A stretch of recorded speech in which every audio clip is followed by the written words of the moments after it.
Ipapakita ko sa inyo ang Arad Railway Train Station dito sa Romania.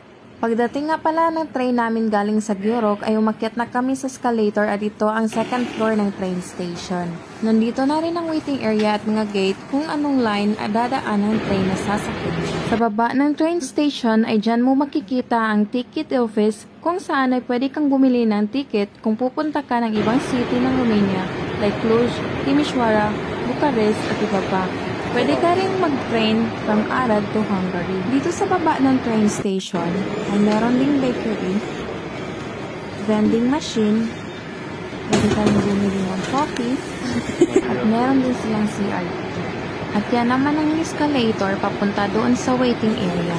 Meron din silang elevator. Sa labas ng train station ay makikita mo ang isang lumang locomotive. Ito ay isang steam locomotive na ginagamitan ng uling o